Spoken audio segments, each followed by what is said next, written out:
would apply right now. Not sure what time it is exactly. I know it's late in the afternoon, at least for our time. Layla, no.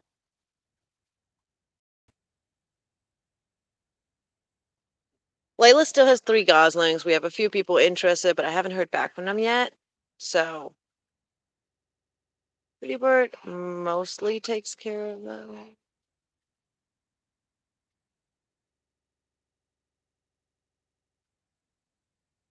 I'm trying to redo all the waters because it's been real hot today. Check this out, guys. Look. This is Sarah. Hi, Sarah. I know it's hot outside. I know it's hot outside.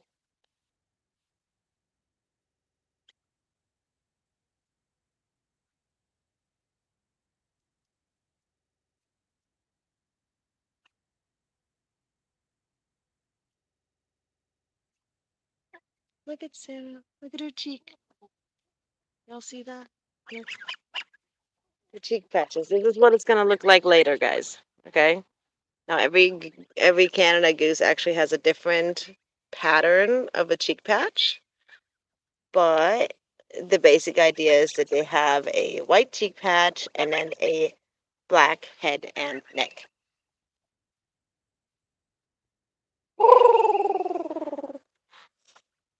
Mm-mm-mm. Come here, babies. Come to cool down. Uh. Come on. Come on, babies. Uh. Come on. Uh. Come on. Yes, get in, Sarah. Come on, Sarah. Come on, Sarah. Uh. Littlefoot. Littlefoot. Come on. There we go. Yes, Dino. You're so excited. You're so excited, Dino. Dino's so excited. Look how big they've gotten, guys. Remember when they first arrived? They were so tiny. They were so cute.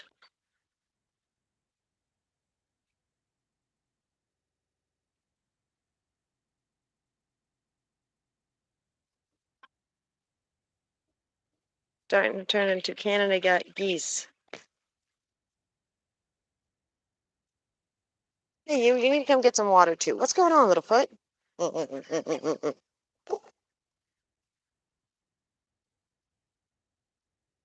We're Pretty Bird's babies.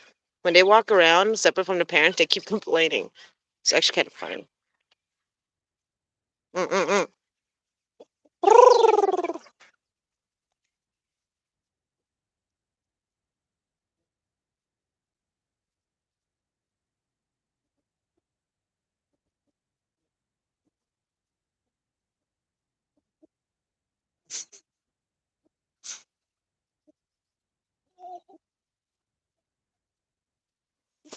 Goofball. Mm-mm-mm-mm. I know it's hot out. That's why I want you in the water, little one. Look. Everybody else is playing in the water. Come play in the water. Come on. No, you don't want to. Come on. Come on. Come on. She's like, I don't want to. Come on, let's go. Come on. Come on. Come on, little foot. Little foot, come on. Come on. Hi, ducky. Hi, ducky. Look at my ducky. My beak has healed very well. This has some scarring. There you go, little foot. There you go. Dino, of course, is in her element, as always. Immediately has the time of her life.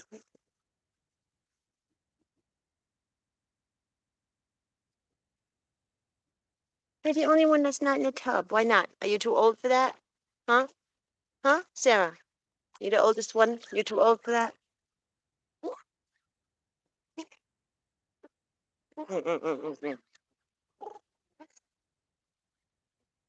Look at that cheek patch coming in. You're so pretty, baby. Go ahead, Sarah. Go ahead, Sarah. There you go. I want you guys to go ahead and take a bath. Get your feathers soaked so you guys can cool down. It's really hot out here. You okay, little foot?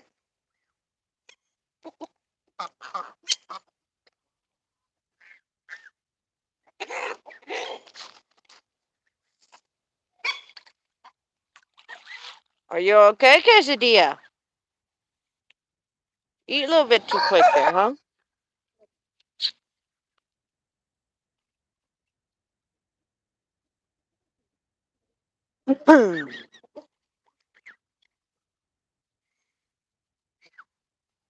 So, quick update. Two of Layla's babies have found a home. Well, actually, technically, four of Layla's babies have now left our property. Two have gone to a person that I consider like a sister. Um, very, very, very close friend of mine, and her family, her sons. They also have two little duckies, and they'll be very well taken care of. Thing one and thing two are over at her house. Um, and the and those were the ones that we hand raised along with Dino, which is this one right here. Dino, hi Dino. Dino is one of Layla's babies. Anyways, and then two of the ones that Layla is raising on her own with Pretty Bird, who is currently catching up. He's losing weight, guys. He's so hyper focused on raising them babies. He doesn't eat. He doesn't really pay attention to eating, and he's molting. So I don't know. I don't like that. Everybody's panting and sweating. Anyways, um, uh, uh, uh. Mm-mm. Charlie, come on, come on, babies, come on, Charlie. Cool down. Good job, Charlie. Good job, Mama. Hi, Blue. Hi, Blue. The chicken's having some cool down. There you go. How you doing, grilled? You good? Mm-hmm. Mm-hmm. Where's fried? Where's crispy? There's crispy. Crispy's over there. Where's fried? Fried is. Where's fried? Oh, I think several of our chickens are inside, actually. Probably laying eggs, to be honest.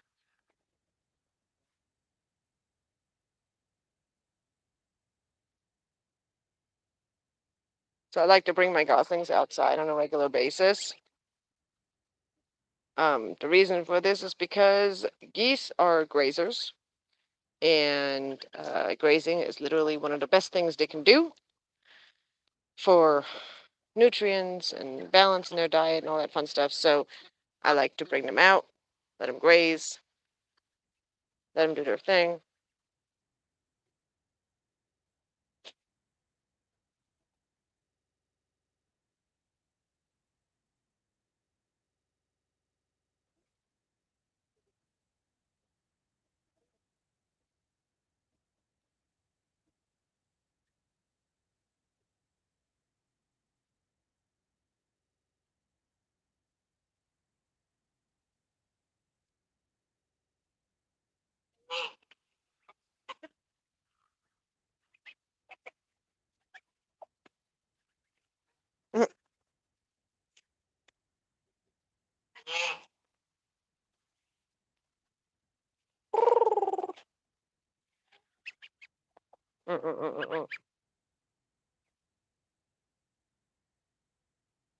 So lately, the kids and I, we've been coming out not every night, but every couple of nights, every other night, every third night or so, later in the evening, yes, after it gets dark. I swear you escaped outside. How did you get back in? That makes me worried, dude. Anyway, and we've been hunting for crawfish because we have a lot of crawfish in our yard, especially with all the water. There's a lot of crawfish back here, and the kids absolutely love chasing them down. Well, not chasing them down, hunting for crawfish. Basically, what you're doing is you're getting the area wet, which tells the crawfish there'll be water out. And then in response, the crawfish will come out of their holes, and then you basically just pick them up without getting pinched. They basically look like miniature lobsters, to be honest. Like, at first, I was like, do we have lobsters in Texas? Like, in North Texas, no, like, large lake or ocean or large river really close by. I was like, what the heck? Like, just completely threw me off. Never heard of crawfish before I came here, and definitely been a big surprise. But turns out those are very, very common. And Squirt, what did I tell you? Get, Squirt. You too. Blue, don't do it.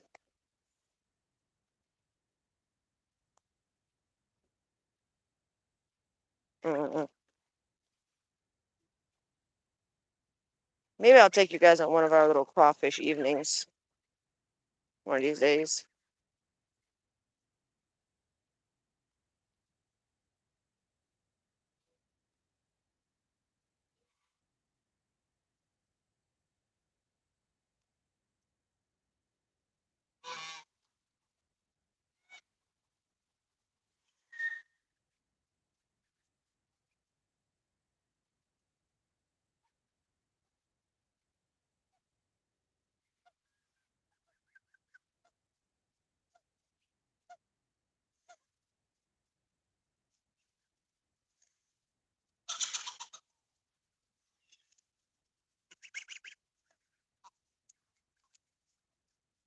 Yep, they are escaping. Little butts.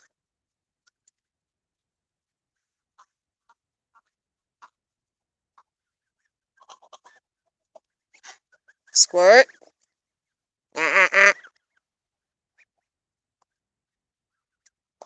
Stop being a little terror, Squirt.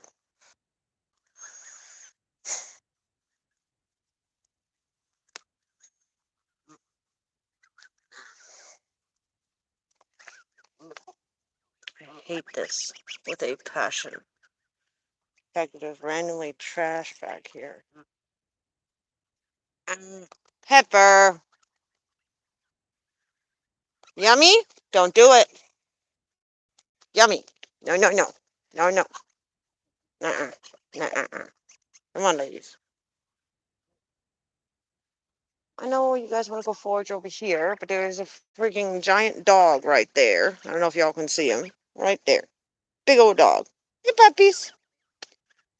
Big old dog. Not exactly safe for them to be going over there.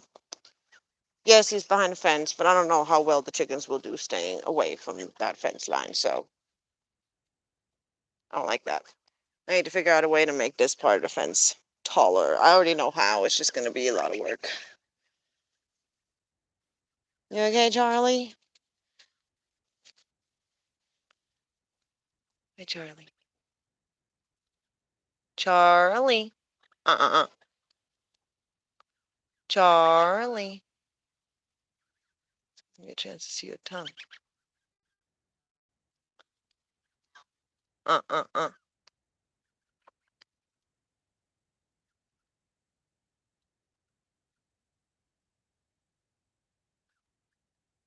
Hey, guys, I'm going to have to get off here because I need to look out something about Canada Goose tongue.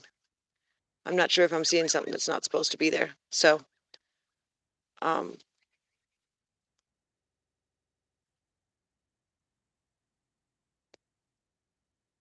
see that white area right there towards the tip?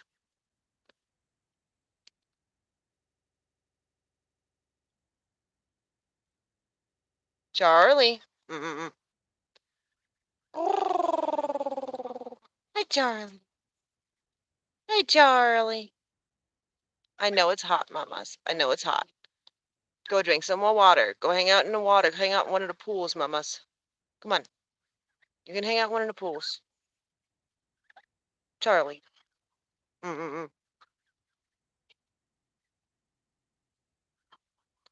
Charlie. Hey, Charlie. Hey, Charlie. Mm-mm-mm. Yeah, I need to look that up. All right, guys. I'll talk to you guys in a little bit. I need to go look something up about her tongue. I don't know if those white spots are normal. All right. They are equal on both sides from what I can tell, from what you guys can probably see. I think you guys can see it. So, but I want to look that up and make sure. Anyways, here's the Goslings one more time. Everybody hanging out. They're all doing well. Escaped chickens. And then we've got Ducky right there. Ducky's always with me. Right, Ducky, Ducky? Mm-mm-mm. Uh-uh. Honey, no.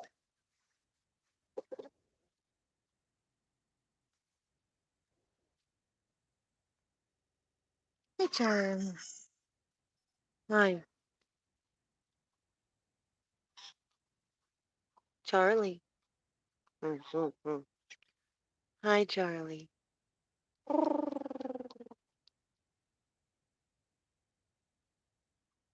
Mama, see you from front, please. Pretty, pretty, pretty, please.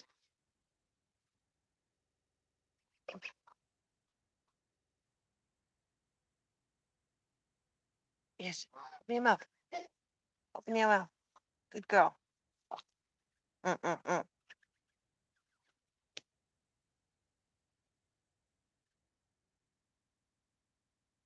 This is also y'all's chance to see a goose tongue. Hi, Charlie.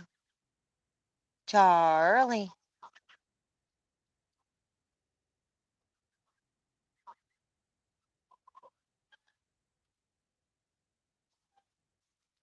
I know, Mama. I know.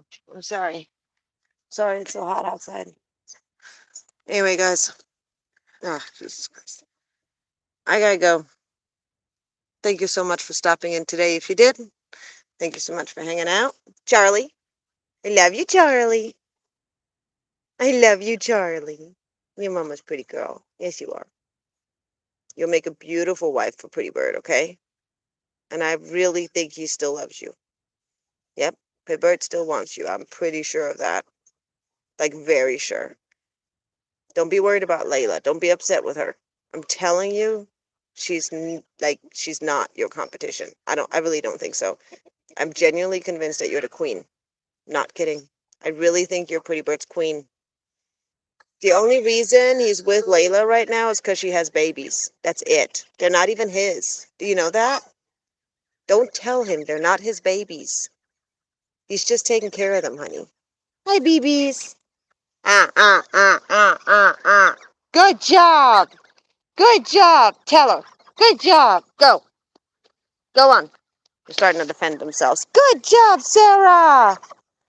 Good job, Sarah. Sarah and Becky have been starting to defend themselves. And yes, people, I do have conversations with my geese. There's Pretty Bird and Layla, the babies, and Charlie. She returns to Pretty Bird. And Pretty Bird starts talking to her. See how they interact with each other? See, if Pretty Bird had an issue with her, he would be chasing her off. She wouldn't be allowed around the babies. This is one of the reasons that I genuinely believe. Oh my God, butterfly, you scared me. I thought you were a wasp. I'm sorry. Anyways, this is why I genuinely believe that Pretty Bird might still be mating with Charlie next year. And we've got a predator flying overhead. Get out of here. Go on. Is that a white tail? It might actually be a white tail. Y'all, that might be a bald eagle. I don't know if it is or not, but it kind of almost looked like it was a white tail, but my eyes are really bad. You okay?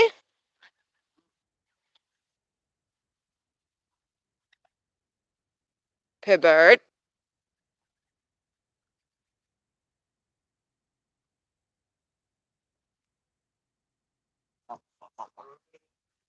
All right, now I really have to go.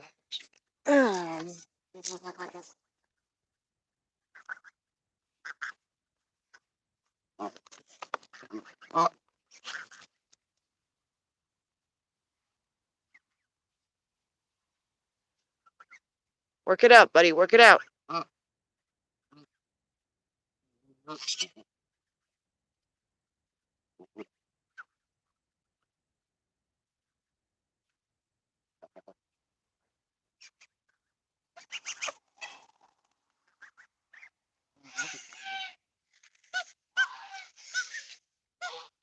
Come on, buddy.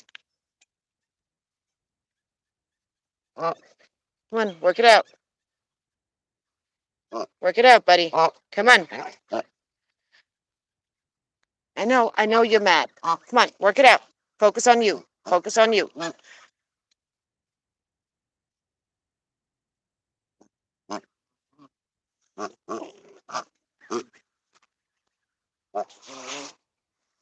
on, babies. I'll have to keep an eye on him.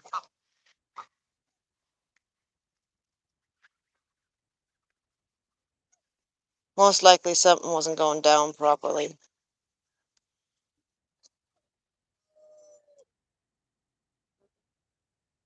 Generally, when a goose has something wrong with, like when they're eating, and you notice that they're having difficulty swallowing or something seems to have gotten lodged or something, here's what I've learned would have worked for me. I have no idea if this applies in general or if this is even the perfect thing to do. But what I've been told and what I've learned are two things. One, give them water, the deepest water you can quickly. Okay. Don't move the goose, move the water. Okay. Second,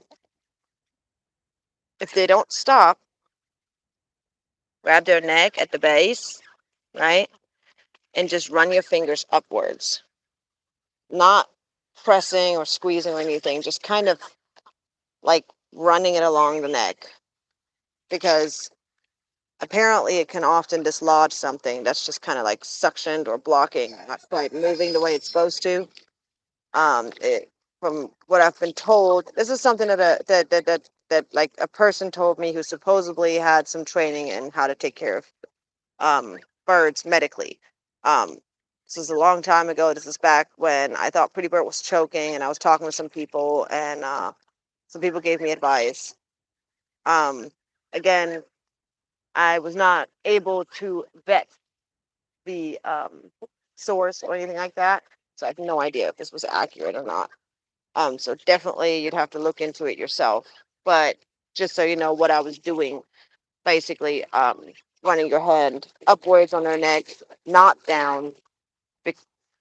We got the zoomies, because if you go down the neck, if something is near or in the airways, if you go downward on the neck, you'd be pressing it further into the trachea. But if you go upwards and something's lodged, if it's say on borderline at the trachea, you'd be taking it away from the trachea and helping them dislodge it so they can move it into their esophagus. Um, Hope that makes sense. Trachea being the airway, the esophagus being the basically funnel that leads to their crop, which is the beginning of their digestive system. Um, so their stomach, basically. But like I said, again, it's not something that I'm saying y'all should do if your goose or duck is choking. Um, I'm saying that's what I've been told. No, I've not been able to find any resources that have either confirmed or denied that that is an accurate thing to do. Just so far, it seems to have worked for Pretty Bird whenever he seemed to struggle in the past. Um, but again, it's completely anecdotal, so there's no science or anything like that backing this. But one thing I do know for sure, and this is a fact, is that if your goose or your duck, as in waterfowl, is struggling with something food-wise or any, or just if they seem to be struggling, don't. Young lady, Knock it off. Do not pretend that you just came over here to drink some water. I know exactly what you were doing. Little butthead. Y'all see this? She stopped. She's like, what? I was just getting some water. What? What are you upset about? What? What did I do? Anyways, the number one thing that you should do or need to do or that is good for them to do is to give them deep water. Geese should always have access to water that is deep enough to fit their entire head. Okay? Yes, most people will say so there's like three different versions that people will go about this when they say, hi Crispy. Crispy's always near us, somewhere around me, hanging out with the goslings. Anyways, yes, there's three different ways people will go about saying that the water needs to be deep enough or what they consider to be deep enough. Stage one would be that the water is deep enough that it covers their nares. So that would mean that it is deep enough to cover past those nasal holes. Okay. The second one that people will say is that it's deep enough to go past the eyes, because the eyes is also something that they will clean in the water, um, and like to rinse off. So that's like the second stage. So first stage is just the beak. Second one is with the eyes. And then the third one people will use is just the whole head. And the reason why people like myself, generally, from my understanding, will say the whole head is because it makes the water have the right depth for sure for anything they need to do when it comes to their managing of their airways and their food and everything, and then also cleaning their eyes and cleaning out their nostrils, like as in it'll be the depth will be right for anything they may need it for, so they can use the water for whatever they need. And that's why people like myself, or why I myself, will say, make sure that your gosling can fit. Your wings hit my back, Goofy. Make sure that the gosling can fit their head all the way to where their neck begins into the water. Right, Dino?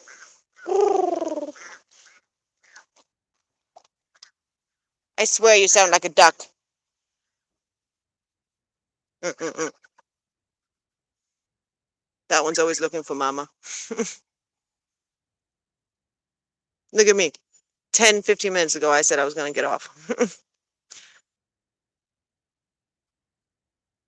Charlie, you got your boyfriend back? See, she knows exactly I'm talking to her. I don't know if y'all could see her eyeball, but like she totally looked at me. She's like, what? God, don't say that right in front of him. Jeez, Mom. Hi, pretty bird. Yes. Pretty bird looks like hell right now. He's molting and he's been hyper focused on protecting the babies. So he really has not been taking care of himself very well. I don't mean this in a bad way, dude, but like he's lost like a decent chunk of weight, and I'm a little bit worried about him, but also I know that this is part of it. It just bugs me because I'm like, he needs to eat more. And I already put so much food out every day. Um, I feed these birds a lot of food. Like I've got some chunky chickens out here. Look at that girl. Hey, Spicy. Anyway, Creeper's wings are coming back in, which is good. Also, the fact that my goslings do not have, so they're like Squirt. Um, they're not like Charlie and you okay, Mama? Buck, buck, buck. They're not like Charlie and Blue. So Charlie and Blue were what's called pinioned. So when they're pinioned, and I don't know if y'all noticed this when they open their wings, they might open their wings here again in a minute because they just got out of the water. When they're pinioned, right after they hatch, they actually clip off the very tip of one of their wings, usually the right wing. And what it does is it basically, because their wings are not fully developed yet, right? When they hatch, their wings are actually proportionally significantly smaller to their body than what they will be once they're fully grown. So even without the feathers, like the structure of their wing, the bases of their wing is not the right size yet. So that grows over time rapidly, actually. So with these guys, their wings are now finally becoming proportioned. So I can't even show you guys the difference. But what they will do is they will take the very tip of the wing, they will take that little tiny wing they've got going on at the time, and the wing has like a nick in it, like a part where it folds, right? And it folds against their body like that, right? So it goes this way and then that way. So the part that goes this way remains, but the part that goes this way is very, very small when they're first hatched. The people will then take something to clip off the very tip of the cartilage of that part of the wing right after they hatch. Um, there's big arguments about how ethical it is, whether or not that's a good or bad thing, how much it affects the bird later, the level of risks you're taking, whether or not it's painful to the bird. There's a lot of arguments about it. Me personally, I don't like it. I would have asked the breeder not to do that if I had known that that was something that he would do. Um, but it's very possible that that was a requirement in this breeder's state. So I'm not trying to say that the breeder's a bad guy or anything like that. Okay, do not misunderstand. I'm just saying that if you are purchasing birds that have capability of flight, do your research and find out when you purchase from that person whether or not how they mark their birds as being legal captive birds. So uh, Canada geese, for, and I cannot speak for other bird breeds, but Canada geese, for an example, um, they must be physically marked and or banded.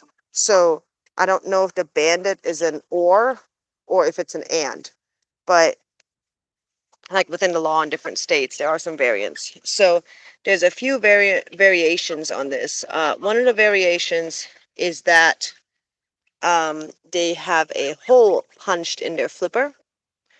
I believe it is the left. What? I'm not 100% sure. Let me see your feet. These guys had a hole punched in their flippers, which, by the way, has healed over time. So they no longer have it.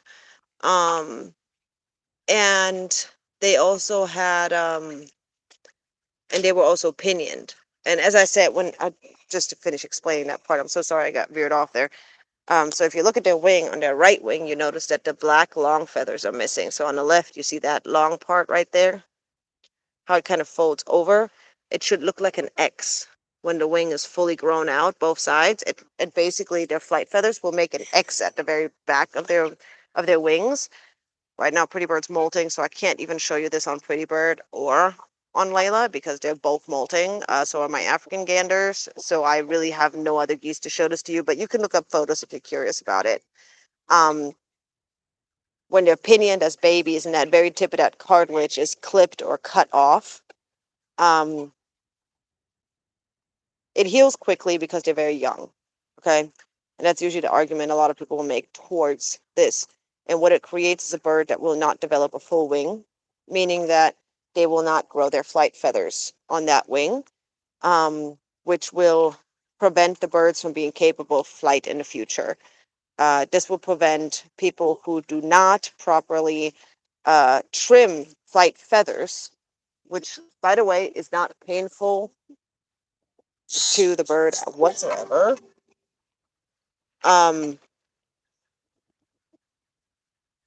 People who don't want to, maybe have a lot of birds, don't like doing it, maybe don't, maybe have very like wild birds or feral birds where they'd have a problem catching them and trimming their flight feathers. Um, Basically, what it does is that it basically grounds the bird permanently without the breeder, farmer, or collector having to do anything, right? So now, personally, I'm a big believer in the birds needing their wings for more than one thing. Their wings are there for not only for flight, but they're also there for things like getting a speed, even in running. Birds will use their wings to go faster. Um, they're for play and fun. They're there for temperature control. Like there's a lot of different things that the birds use their wings for. So when you remove the wings, like part of a wing, in my opinion, you're not only taking away the flight, you are taking away other factors. Um, and so if you remember that in the beginning, I said that their wing, the way it's shaped, that it grows out, right? And then there's like a nick in it and it folds against the body like this. Their wing does. Literally if it was the left wing on that chicken, it would be like this, right? Like that's how the wing grows. Like my finger's the wing, that's how it goes against the body, okay? From the middle out. So the second part, basically, if you imagine it was our arm, it would be after our elbow. The elbow going forward, they're basically amputees. So they're missing after the elbow, not with the elbow. After the elbow, they're missing the rest of that arm, missing the rest of that wing. So all of the major flight feathers that would grow from that area and all that stuff, they're just not non-existent. Okay. Usually they have like a small stub or something that's still left there. That's why I say after the elbow, because it can vary slightly. But yeah, the goal is to permanently ground the bird. And like I said, some states require this. Um, it is something that's pretty common within the exotic bird world, um, or within the bird world in general. There's other practices that are significantly more cruel. For an example, they will clip the once the bird is fully grown. Okay, so like once they're fully developed, and they will often do this for birds that they plan to show. So they don't want to have to cut their flight feathers, right? Because it will mess up the appearance of the bird. But they also don't want to pinion the bird because that will also mess up the appearance of the bird. So what they will do instead is they will actually cut the internal, I don't know if it's a tendon or a ligament, but they will literally cut inside like a tendon, ligament, or a muscle or something that basically is the one that controls the wing's ability to go out and take weight and flap and all the other stuff. Some birds after that it results in a droopy wing, because they can't even hold the wing in place anymore. From my understanding, that practice, this is just what I've been told. I've not looked into it extensively or anything. But I will never have it done to my birds because the way that I've been explained it, it's exceptionally painful. It just completely debilitate, like they're basically, their wing becomes completely paralyzed and it just sits there and they cannot use it at all. So they can't move it, they can't use it, they can't do anything with it. That's how I've been, how it's been explained to me by another person who absolutely loves birds. And apparently this is a practice done for birds that people own to show them. Excuse you. Could you watch where you're walking? Hi. Anyways, um, people who like showing the birds will be the ones that apparently will sometimes choose to do this. I'm not saying that all of them do it. I'm not saying that a lot of them even do it. I'm just saying that this is a practice that does exist. And from my understanding, it still exists in the US. Um, Another version of marking the birds. No, she's getting comfortable. I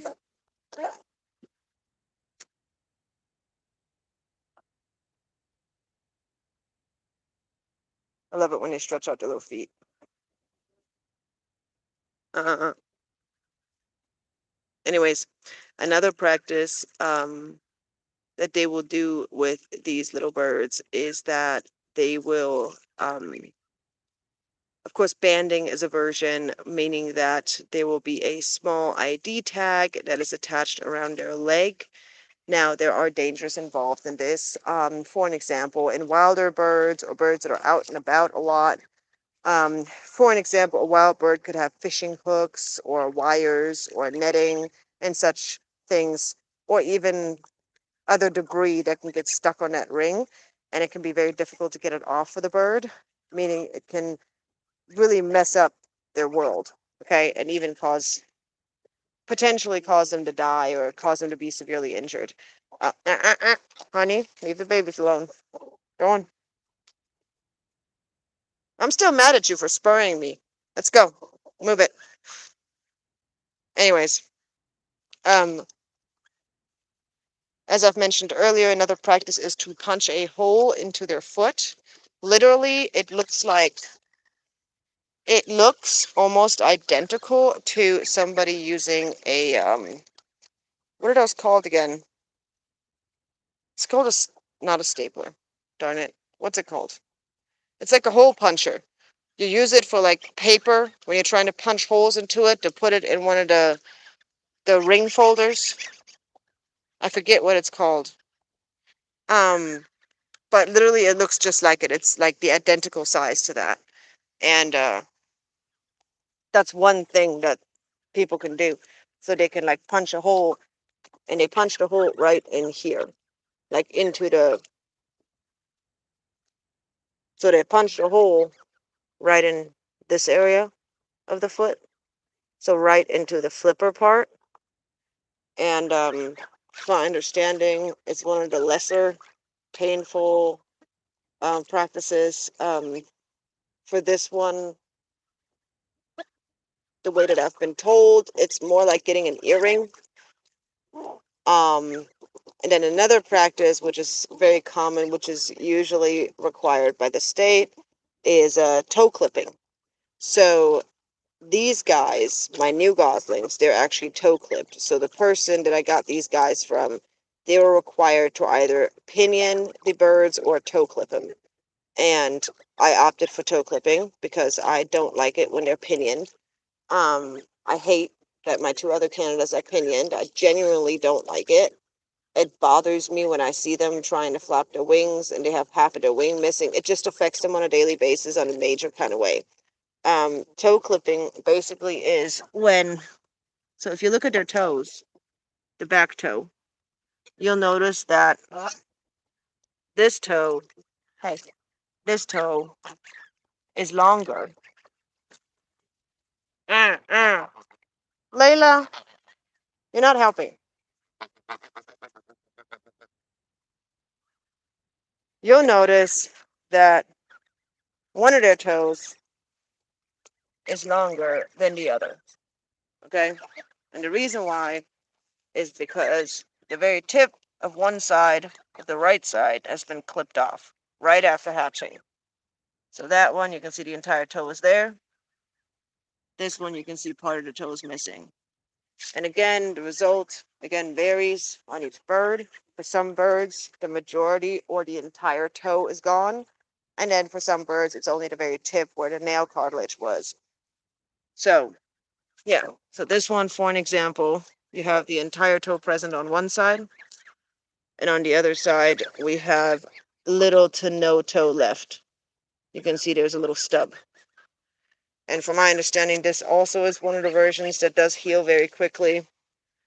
I can't speak for how painful it has to be. I have no idea how their bone development in that area is at that age. I do know it's less invasive than the wing over time. It has less Hey, Layla, that was not nice. Young lady.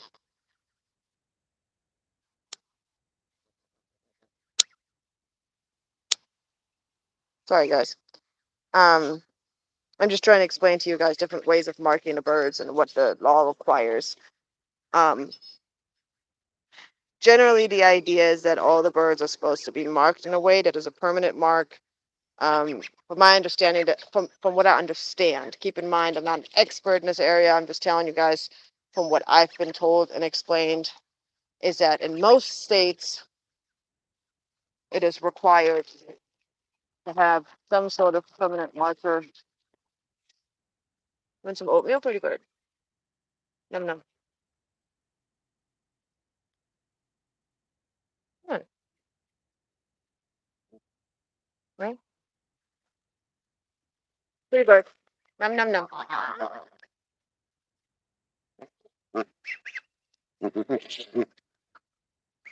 Go ahead, buddy.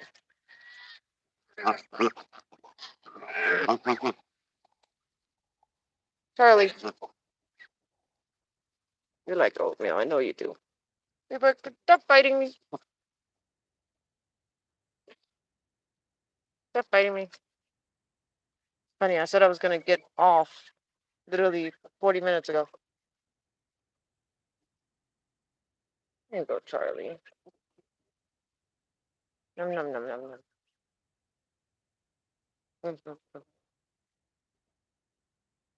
Go ahead, Charlie. Come on, Charlie. You need to go? Go ahead, Charlie. You can go.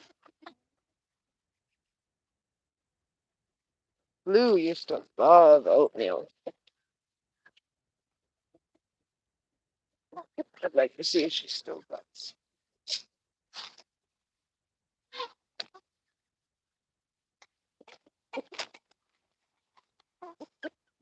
Mm-mm-mm.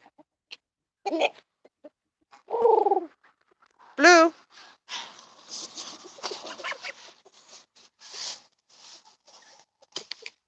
Blue. Mm-mm-mm. Remember that? Yeah, you used to steal oatmeal. Yeah, that's some good stuff, huh? You remember oatmeal? Yes, you do. It's been a minute since I've given them oatmeal. Here and now, I'll mix it into their feed. Don't get me wrong. I like to mix up their what kind of food I feed them at different times of the year with the geese, or what kind of food I give them access to. And the reason why I like to do this is because Canada geese, their diet ranges throughout the year because they're migratory birds. They go live in different areas.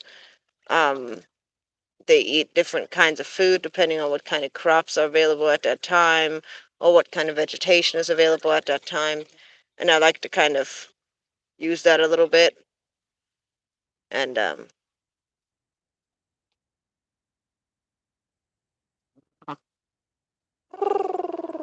thank you, Blue.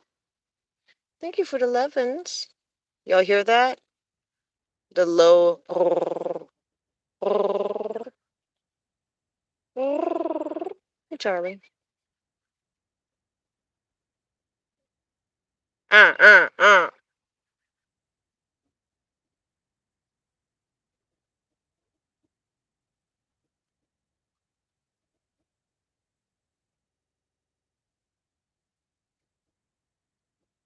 Come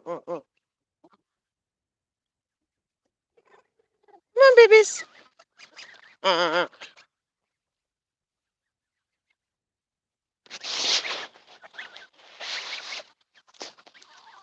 Anyway, now I'm gonna get off of this. I'm guessing the connection's gonna be hell over here anyway. Squirt's catching up. Such an old doofy. Anyway, I'll see you guys next time. I hope you guys enjoyed seeing the Goslings. This is actually gonna be me logging out. But isn't it crazy how much Sarah is already looking like a little Canada Gosling? Well, a Canada Goose. She's already showing so much of her adult coloration. It is crazy how quickly they grow up. I feel like it's only been a few days since I got them in as Goslings. And I love it so much. Raising geese. It is a lot of work, guys. Please do not believe that because you think it looks easy on videos or on camera or on TV. Do not believe that raising geese is easy. Raising geese is difficult. It takes a lot of work. It takes a lot of time. It takes a lot of dedication. Yes, it is technically short term in the sense that they grow up quickly, but during that 8 weeks that it takes them to grow up, just to be fully grown, mind you, or mostly grown, um, they need you to be around, especially if they're imprinted on you. So, hey, Ducky. Hey, Ducky. I'd have to say Ducky is the one that's most attached to me so far. Anyway, um, but yeah, it is to me, it is 100% worth it. And I absolutely love Canada geese, and I absolutely love Canada hybrids. And who knows, maybe in the future we will have more hybrids. Who knows? The other three of Layla's babies will be leaving our property, but Dino and Layla will be staying. So Dino and Layla will stay. Echo and Delta will leave once I find them a suitable home. Um, but so our flock will be mostly regular Canada geese, one hybrid Canada, one American buff, one cackling, and one African goose mixed with American buff goose. Um, and that will be it. And from there, unless Pretty Bird successfully fertilizes an egg, I won't be adding any more until we are on a larger property. Like this is it for this piece of land. Like this is going to be it. I've reached max. We currently have additional birds that are extra that need to go even before I can consider anything else. Um, you're so cute. but uh, but I figured I'd let you guys know. Um, unless Pretty Bird's having babies with, let's say, Charlie, um, we're not going to be hatching out a bunch of goslings again. Or even if Pretty Bird has babies with Layla, like it's not like we're not adding a bunch of more geese while we're living on this land. Um, I'm hoping that by the time that comes around, we will be on significantly larger land. That is the dream. That is the hope. That is what we're working towards. Difficulties arise, life happens. And yeah, once we have a nice piece of land, I'll get my licensing for rehabilitation and rescue for Canada geese and for wildlife. And once I have that piece of land, I will work towards maybe one day starting a sanctuary um, for specifically Canada geese. Um, but, you know, Canada geese are always seen as such a negative by most people. So that's why my main focus is on Canada geese, basically. That's a huge part of it. But yeah, we'll see how all that goes. We'll see if those dreams come true or not. But for now, I'm gonna go ahead and go. I hope you guys have a wonderful evening. Have had a great Sunday, and I'll see you guys next time. Say bye, babies.